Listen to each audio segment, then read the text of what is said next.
మన పెట్టుబడి మన పిల్లల భవిష్యత్తు కోసమే కదా. మీ పెట్టుబడికి నమ్మకమైన వేదిక శ్రీ వాసవి ప్రాజెక్ట్స్.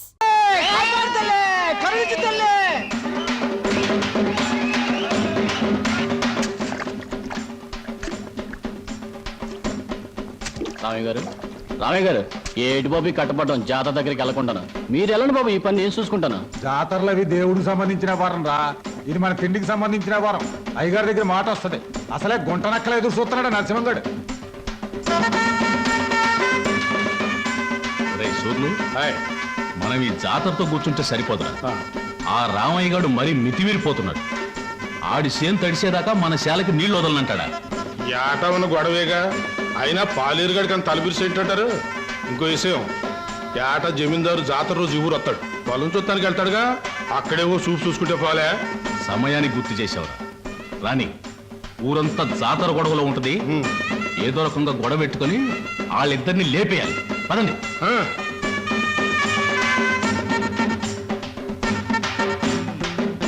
ఈ జాతరలు ఏంటో, ఈ గొడవలు ఏంటో, కళ్ళు తాగి చల్లగా తొంగుంటే కళ్ళుకి అమ్మవారు వచ్చి కావలసినంత కళ్ళు ఇస్తుందిరా.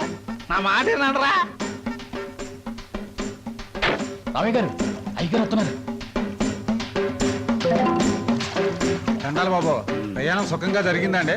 సుఖంగానే జరిగింది కానీ ఏమిటయ్యా ఇది? తిండి దెబ్బలు మానేసి ఎప్పుడు ఈ చేను దగ్గర పడుతున్నావుట? గట్టు బాబు. ఆ గట్టు లేకపోతే చచ్చిపోతావా ఏమిటి? అక్కడ మీ ఆవిడ నీ భోజనం కోసం ఎదురు చూస్తాను, వెళ్ళు. అది కాదు బాబు. ఏమీ కాదు కానీ నువ్వు వెళ్ళి భోజనం చేసిరా. నువ్వు వచ్చే వరకు నేను కాపలా ఉంటానుగా. బావా, ఆ 10 పైసలు బిళ్ళ పట్టా మీద పెట్టాను. రైలు వెళ్ళిన తర్వాత పెద్దదైపోతుంది. అప్పుడు దానికి తాడు కట్టి నీ మెళ్ళ వేస్తాను.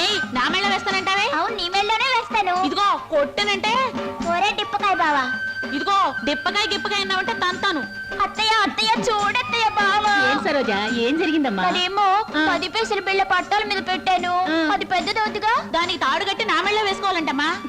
పిచ్చిదానా, దానికి ఏడిపోయిందికే. ఇంకొక 10 ఏళ్లకు నీ మెళ్ళ బంగారు మంగళసూత్రం వేస్తాడు. నేను చచ్చినా వేయను, ఇది ముండిది. ఒరే టిప్పకాయ బావా, నువ్వు వేయకపోతే నేనే నీ మెళ్ళ వేస్తాను. ఎందుకురా అలా ఉడుకుంటా? ఇప్పుడు అది ఏమందని లేవండి, మీ అందరికి అన్నాలు పెడతాను. బాగుందే వరుస. నీకు సొంత కొడుకు కన్నా మేనగోళ్ళు ఎక్కువైపోయిందని మాట. బాగుంది, తల్లి లేని పిల్ల ఎవరికైనా ఎక్కువే. కూసండి, అన్న పెడతాను. కూసమ్మా. నల్లం పోయినా మీ అన్నయ్యకి బుద్ధి జ్ఞానం వచ్చినట్టు లేదు. ఎంతసేపు తాటి చెట్టు కింద ఇల్లు కట్టుకుని కలు తాగుతూ కూకుంటాడు తప్ప బాధ్యత ఏం పట్టినట్లేదు. చెల్లి క్షమించు నా తల్లి. బేగ కూడేటేమా, ఆడు చెట్టెగాడు. దిగేటప్పుడు మనం ఆడు ఉండాలి, లేకపోతే పులిసిపోద్ది. నువ్వు కూడా ఏదైనా సెట్టెక్కి దూకి సావరా. సిగ్గులేదురా నీకు? శివుని ఎత్తులున్నాడు, సిగ్గు ఉంటది నా చెల్లి. మనం అంటూ ఉన్నది కళ్ళు. నీ తిట్లు నా కొత్త కాదు, బాయ్ పరాయడు కాదు. కూడెట్టే రామయ్య గారు, రామయ్య గారు, చేను దగ్గర నరసింహగడు అయ్యగారితో గొడవ పడుతున్నాడండి. మర్యాదలు మర్చిపోతున్నావు. ఏడు చేత పెట్టి ముందు నీళ్లు మా శాల కొలిపెట్టి వెళ్ళిపో. ఎంతసేపు చెప్పినా ముందుకేస్తున్నావు. ఇక్కడ గాలు దొరుకోలేదు, అడుగు ముందుకేసారేటనా?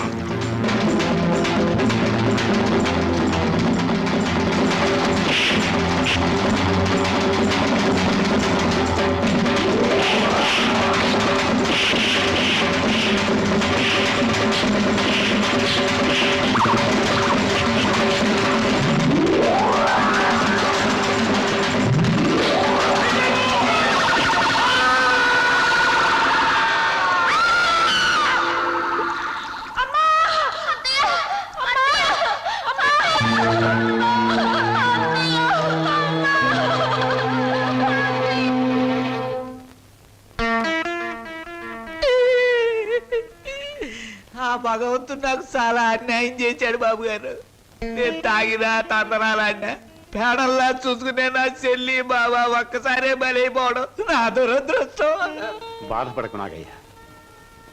మీ బాబా చెల్లెలు చేసిన త్యాగానికి ఏమిచ్చినా రుణం తీరదు. ఇదిగో ఈ డబ్బు నీ దగ్గర ఉంచు. వద్దు బాబు వద్దు, ఈ డబ్బు నా రేడి చేసుకోదు. ఇది నా చెల్లి తీసుకొస్తుందా, బావని తీసుకొస్తుందా, ఆ పిల్లలకి తల్లిదండ్రులు తీసుకొస్తుందా? వద్దు బాబు వద్దు. కాదనకు నాగయ్య, నా మనశ్శాంతి కోసమైనా తీసుకో. ఇక నుంచి ఆ పిల్లలకి తల్లి అయినా తండ్రి అయినా నువ్వే. వాళ్ళని జాగ్రత్తగా పెంచి పెద్ద చేయి, బాగా చదివించు. వాళ్ళకయ్యే ప్రతి పైసా నేనిస్తాను. నీకెప్పుడు ఏ అవసరమైనా నా దగ్గర రా కింద ఈ డబ్బుంచు. వాళ్ళ బాధ నాకు దిగిపోతే చాలరా. నాకు ఈ కమతాలు గవతాలు నచ్చవు. అలా కూలిస్తావో కూడెట్టకుండా మాడి చంపుతావో నీ ఇష్టం. నెల నీ కాడికి వచ్చి కూలి డబ్బులు వసూలు చేసుకోవడానికి నాకు వడ్డీ కూడా గిట్టుబాటు కాదు. మొత్తానికి ఇంత రేటుని కట్టేసి నాకు ఇచ్చి వాళ్ళిద్దరిని తోలిపో. అంటే వాళ్ళు పూర్తిగా అమ్మకానికి ఎట్టేసినట్టేనా? నువ్వు సచ్చినంత తొట్టు. అయితే సరే, మొత్తం 4000 అందాక ఉంచు. పొద్దున్నే వచ్చినప్పుడు మిగతాది ఇచ్చి వాళ్ళిద్దరిని ఎట్టుకెళ్ళిపోతాను. బావా బావా, ఏమిటి సరోజ? మా నాన్న మీ ఇద్దరిని ఎవరికో అమ్మేస్తున్నాడు. నాకేదో భయంగా ఉంది బావా. అయితే ఇప్పుడు ఎలా? మేము పారిపోతాం చెల్లి, మనం పారిపోదాం. ఎక్కడికి రా పారిపోతాం అంటున్నారా? కాలు బయట పెడితే తోలుకెళ్తాను ఎక్కువ. లోపలికి. నీ కోసం నీ పెళ్లి చూసుకోమా. నీ కోసం వాడి ఉండమ్మా. నీకు తెలవదు వదులు.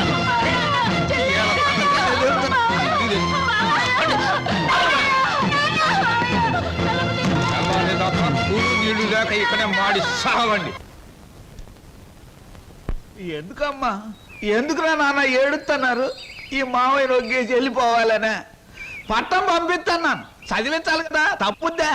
ఆయన చీను, నువ్వు పట్నం వెళ్ళి ఈ ఎఫ్ఏ డిఏ మొత్తం ఇంగ్లీష్ అక్షరాలన్నీ నేర్చేసుకుని పెద్ద కలెక్టర్ అయిపోయి ఈ ఊరు వచ్చి నాతో ఇంగ్లీష్లో మాట్లాడావంటే దాన్ని నీకు ఇచ్చి పెళ్లి చేసేస్తాను. అదండి ఆగరాగు. ప్రతిరోజు నీ చెల్లెలు ఎదురు వచ్చేది కదా, ఇప్పుడు నా కూతురు నీకు ఎదురు పంపిస్తాను. రామ్మ సరోజా, బాబు బండికి ఎదురురా. అది అక్కడి నుంచి రా, నువ్వు బండి తోలరా.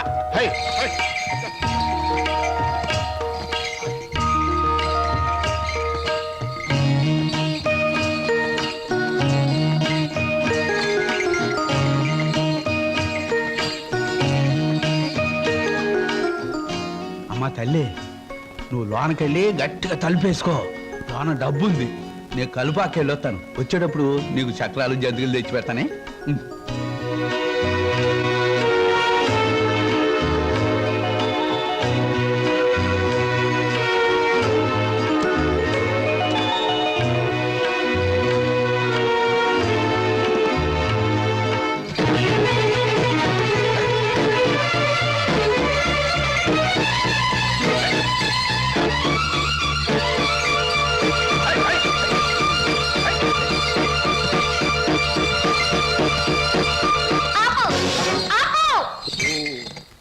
ఏటే ఇలా వచ్చావేటి?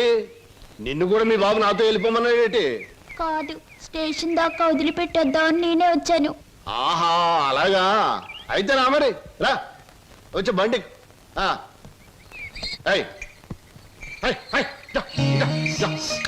ఈ డబ్బులు తీసుకుని మీ స్టేషన్కి వెళ్ళండి.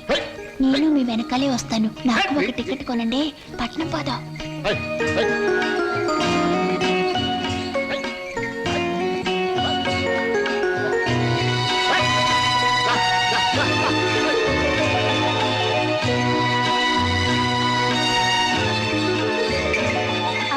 పట్నంలో వాళ్ళు పారిపోతే ఏం చేస్తావు? ఏం చేస్తానా?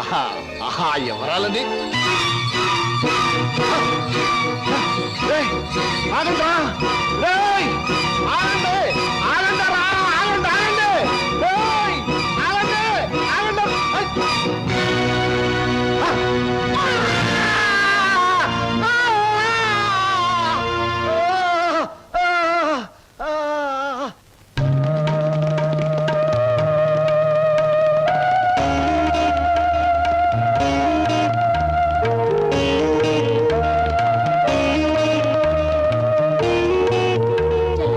సరోజ తనకు కూడా టికెట్ తీయమని చెప్పి ఇంకా రాలేదేమిటి? వచ్చేస్తుంది అన్నయ్య. అయ్యో, రైలు వచ్చేస్తుంది. ఇప్పుడు ఎలాగా?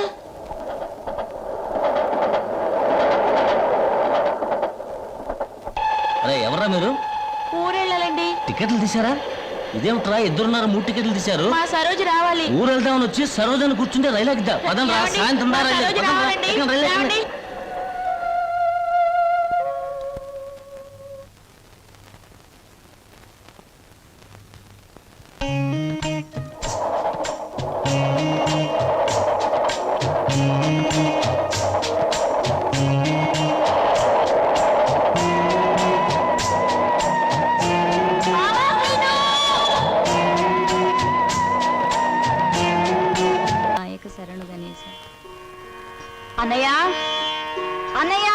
స్వామి.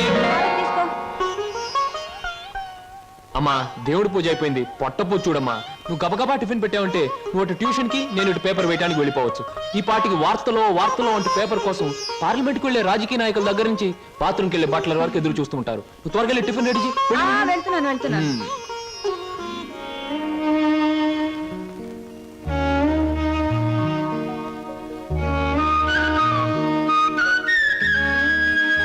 చెల్లాయ్, మన కోసం సరోజు ఒంటరిగా ఆగిపోయింది. ప్రాణానికి తెగించి మనల్ని రక్షించింది. ఎక్కడుందో ఏమైందో ఎన్నిసార్లు ప్రయత్నించినా కనీసం జాడు కూడా తెలియలేదు. అసలు ఉందో లేదో. అన్నయ్య తప్పకుండా ఎక్కడో ఉండే ఉంటుంది. ఏదో ఒక రోజు మనకు కనిపించి తీరుతుంది. అర్జెంటే నన్ను వదలవే, కడుపులో గందరగోళంగా ఉంది. ఇదిగో వెళ్ళొచ్చిన తర్వాత నీ ప్రశ్నలన్నిటికీ తీరిక సమాధానం చెప్తాను. అమ్మా, నేను మర్చిపోతానండి. నాకు సమాధానం చెప్పిన తర్వాత మీరేమైనా చేసుకోండి. ఎన్టీ రామారావు నటించిన మొదటి చిత్రమేది, రంగుల చిత్రమేది, రాజుగా నటించిన చిత్రమేది, పేదగా నటించిన చిత్రమేది, దొంగగా నటించిన చిత్రమేది, విలన్ గా నటించిన చిత్రమేది, ఏ చిత్రం ఎన్ని రోజులు ఆడింది, అందులో ఫెయిల్యూర్స్ ఎన్ని, సక్సెస్ ఎన్ని చెప్పకండి చూద్దాం. కింద జన్మలో నువ్వు గానుగై ఉంటావే, నేను ఎద్దై ఉంటాను. అప్పుడు నేను ఆడించాను, ఇప్పుడు నువ్వు నన్ను జాడిస్తున్నావు. ఎన్టీ రామారావు నటించిన మొదటి జ్యువెల్ జోల్ సినిమా నిన్ను ఎక్కడ కొడితే బుద్ధి వస్తుందా అని ఆలోచిస్తున్నానే. ఏమండి? వస్తున్నా బాబు. ఏమయ్యా, నువ్వు పోస్ట్ మ్యాన్ కదా, పోర్ట్ ఉద్యోగం ఎప్పుడు మొదలెట్టావు?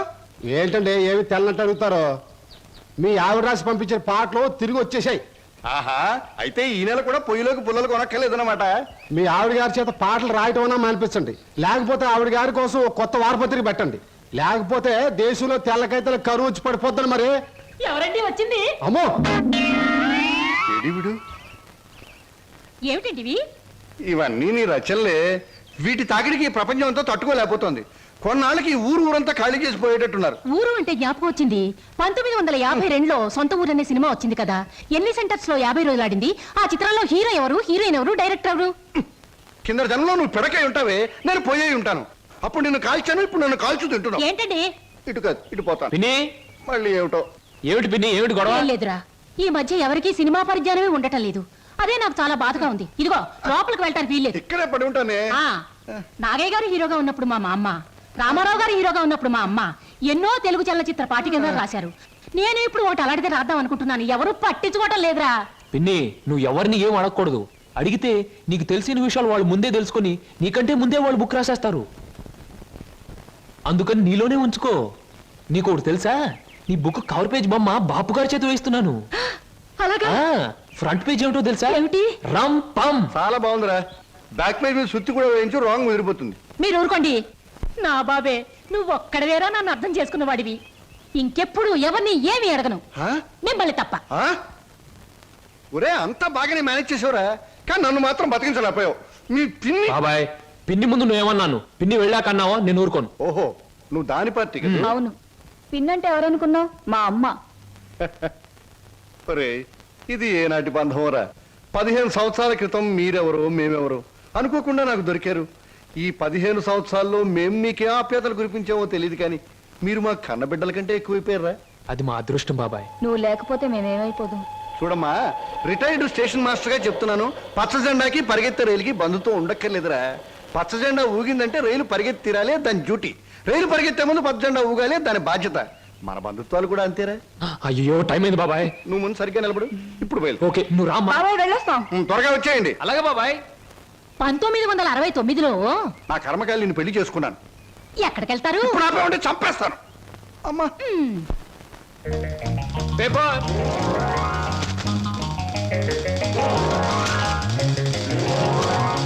పంతులు గారు, పేపరు. అమ్మయ్యా. Paper boy. నన్నే? అవును, నిన్నే.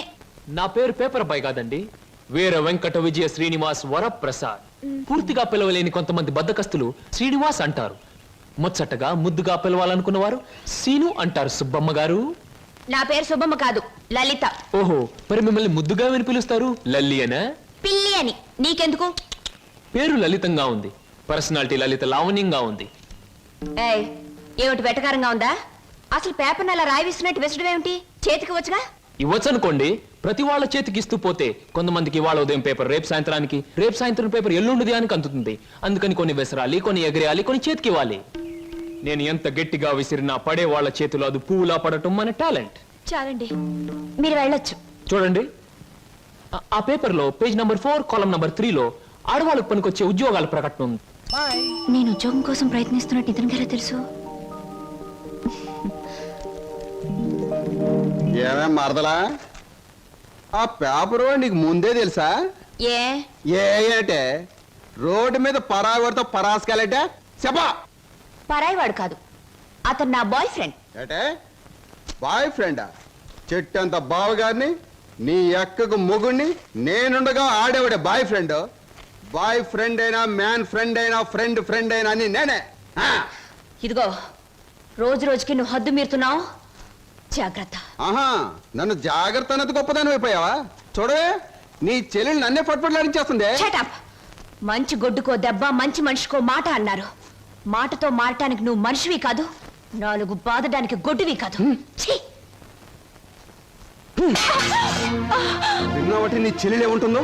నీ మనిషిని కాదట, పశువుని కాదట. మీ ఇద్దరిని- అక్కడ ఎందుకు అలా కొడుతున్నావు? ముద్దుల మరదలు కొడితే నలిగిపోద్దని. మళ్ళేనో నేను మనిషిని కాదు, పశువుని కాదా? ఇదిగో, నేను బ్రతిమాలుతున్నాను, అక్కడేం చేయకు. చిచి, నువ్వు ఇతన్ని బ్రతిమలాడటం కంటే నేను తన్నులు తినటమేనయ్యో. ఈ దుర్మార్గుడికి ఇది అలవాటేగా. ఊరుకోక. ఓసస్, మీ అక్క చెల్లెల పరామర్శ చాలుగానే మీ ఇద్దరితో వాదించి నా వాళ్ళు చీదర కొట్టింది. స్నానానికి నీళ్ళు పెట్టండి. ఊరుకోక. ఇది రోజు ఉండే భాగవతమే కదమ్మా. ఎలాగో ఇన్నాళ్ళు హాస్టల్లో ఉండి చదువుకున్నావు. ఉద్యోగం దొరికే వరకు కూడా ఆ హాస్టల్లోనే ఉన్నా బాగుండేది. సరే, తొందరగా బయలుదేరు, నీకు ఇంటర్వ్యూకి టైం అవుతుంది. ఈసారైనా ఉద్యోగం వస్తే ఆ 7 కొండల వాడి దగ్గరికి నడిచొస్తానని మొక్కుకున్నాను.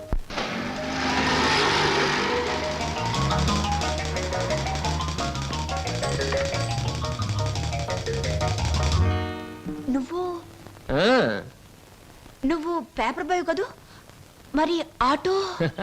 ఏమిటండి అలా ఆశ్చర్యపోతారు? చూడండి, జీవితం గడియారం లాంటిది. 1 నుంచి 12 వరకు నడిచే ముళ్ళు ఒక్కో చోట ఒక టైం నుంచి పెడతాయి. అలాగే నేను గడియారంలో ముళ్ళు లాంటి వాడిని. జీవితంతో పోటీ పడి తిరుగుతూనే ఉంటాను, గెలుస్తూనే ఉంటాను. పదండి పదండి. నువ్వెక్కడికి? ఎక్స్క్యూజ్ మీ, నేను ఇంటర్వ్యూకేనండి. నువ్వు ఇంటర్వ్యూకా? నేను బిఏ పాస్ అయినండి. ఆశ్చర్యపోకండి, ఇంటర్వ్యూ అయ్యాక తీరిగ్గా కూర్చొని ఏ కూల్ డ్రింక్ తాగుతూ ఆశ్చర్యపోతారు కానీ. Okay, yes, sit down. మీ అందరికీ ఒకే ఒక ప్రశ్న వేస్తాను, దానికి మీరు సమాధానం చెప్పాలి. నాకు నచ్చిన సమాధానం చెప్పిన వాళ్ళకి అపాయింట్మెంట్ ఆర్డర్ వస్తుంది. ఓకే? Okay okay sir. ఏమనుకుంటావమ్మా? ఏమున్నాయి? తట్టలుగా బేల్పూరి, థాయ్పూరి, సేవ్పూరి, పాన్పూరి ఉండాది. గిన్నెలుగా ఇడ్లీ దోశ ఉండాది. ఆంకలుగా పెసరట్టు ఉండాది. డ్రమ్ములుగా కాంపి టీ ఉండాది. బకెట్లుగా సాంబార్ ఉండాది. చేతులు వేస్తామా కాలు కొంటది, నోట్లో వేస్తామా చల్లగా ఉంటది, కడుపులో వేస్తామా అడుక్కుంటది. ఏమడుకుంటా అడుకోమా, లోపల ప్లేట్ కడుకోవాలా? రే నోరు మీద. వీడు మద్రాస్కి ఆంధ్రాకి మధ్య బార్డర్లో పుట్టాడండి. అందుకే వీడి భాష అటు ఇటు కాకుండా అయిపోయింది. ఈ టైంలో వీరికి కావాల్సింది కూల్ డ్రింక్. నా డ్యూటీ అయిపోయింది, నాకు కూడా కూల్ డ్రింక్ పట్టుకురా పో. కస్టమర్స్ కి ఎప్పుడు ఏం కావాలో ఎలా కావాలో తెలుసుకుని అడగకుండానే సర్వ్ చేయడం కూడా మన ఎక్స్ట్రా టాలెంట్. వేడికి నేను నిరుద్యోగులు కావాల్సింది కూల్ డ్రింక్. తీసుకోండి. మీరు గడియారం? ఏమిటండి నువ్వులో నుంచి మీరులోకి జంప్ చేశారు? నా గడియారంలో ఈ ముళ్ళు ఇక్కడ సర్వర్ గా పార్ట్ టైం జాబ్. చెప్పండి. ఏం చెప్పమంటారు? పోనీ నన్ను చెప్పమంటారా? చెప్పండి. మీకు అక్కగారు ఉన్నారు, చాలా మంచివారు. మీకు బావగారు ఉన్నారు, చాలా మంచివారు కారు. మీరు చదువు పూర్తి చేసుకుని ఉద్యోగం కోసం కాళ్ళు అడిగేలా తిరుగుతున్నారు. I right? ఎవరో చెప్పకుండా మీకు ఇన్ని వివరాలు ఎలా తెలుస్తాయండి? తెలుసుకోవాలనుకున్న విషయం తెలుసుకోవాలనుకున్న టైంకి కరెక్ట్ గా తెలుసుకోవడం మన టాలెంట్. మీకు ఉద్యోగం కావాలి అంతేగా? అదేదో కూల్ డ్రింక్ ఇచ్చినంత సులువుగా చెప్తారేమిటి? అవునండి, నేను అబద్ధం చెప్పడం లేదు, నిజమే చెప్తున్నాను. Is it? Yes, మీరు నిజంగానే ఉద్యోగం చేయాలనుకుంటే ఇదిగో నా విజిటింగ్ కార్డ్. ఇదేమిటి? ఇది విజిటింగ్ కార్డా? విజిటింగ్ కార్డ్ ఎలా ఉన్నది అన్నది కాదు ప్రశ్న, అసలు అక్కడ ఉద్యోగం ఉన్నదా లేదా అన్నది ఆన్సర్. మీరు కరెక్ట్ గా 6 గంటలు అక్కడ రండి. If you want cool drink తీసుకోండి, బిల్ నేను పే చేస్తాను.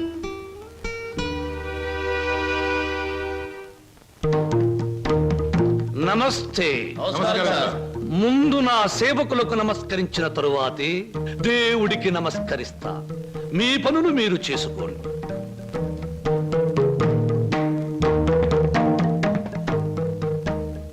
పరమేశ్వరా, నా ఈ 5 నక్షత్రాల హోటల్లో తింటున్నారు, తాగుతున్నారు, తిరుగుతూ ఉన్నారు, ఈతలు కొడుతున్నారు, గెంతుతూ ఉన్నారు. ఇది నా తప్పు కాదు. మనిషి కర్మకి, మానవ నాగరికతకి, నా వ్యాపారానికి సంబంధించింది. మనిషి పెరుగుతున్నాడు, మాట పెరుగుతుంది, కోరికలు పెరుగుతున్నాయి, సోకులు పెరుగుతున్నాయి. పెళ్లి కాకుండానే అమ్మాయిలకు డోకులు పెరుగుతున్నాయి. పెరిగేదాంతో పెరగటం, అందని వాటిని అందుకోవటం నాకు విస్కీతో పెట్టిన విద్య. పరమేశ్వర, ఇదంతా నీ ఒక్కడితో ఎందుకు చెబుతున్నారో తెలుసా? నీకు మాటలు రావు కనుక. శంభో శంకర.